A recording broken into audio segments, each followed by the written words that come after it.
వారు ఎప్పుడూ కూడా నేను ఇంతటి వాడను అన్న భావన మాత్రం మనసులో ఉండడానికి వీల్లేదు. నేను ఇంత అందంగా ఉంటానో, ఇంత పొడుగ్గా ఉంటానో, నేను ఇంత విద్వాంసున్ననో, నాకు ఇన్ని శ్లోకాలు వచ్చనో, నేను ఇన్ని పురాణాలు చదువుకున్నానో, నేను ఇంత అధికారినో, నాకు ఇంత డబ్బు ఉందనో, నాకు ఇన్ని వ్యాపారాలు ఉన్నాయనో మనసులో పెట్టుకుని వెడితే అరుణాచలంలోకి రానివ్వడాయి. ఒకానొకప్పుడు జ్ఞాన సంబంధ నాయనారంతటి వారు పెద్ద పేరోలకంతో హడావిడి చేస్తూ అరుణాచలంలోకి వెళ్ళబోతే బయట నిలబడిపోవలసి వచ్చింది.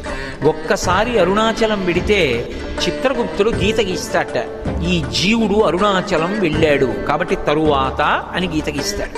అంటే అరుణాచలం పట్టణంలోకి ప్రవేశించినంత మాత్రం చేత అంత గొప్ప అనుగ్రహంగా ఈశ్వరుడు భావన చేస్తాడు. అటువంటి చోటికి వెళ్ళడం, ఆ అరుణాచలానికి అంటే అక్కడ ఉన్నటువంటి ఆ కొండకి ప్రదక్షిణం చెయ్యడం అంత గొప్ప విశేషం.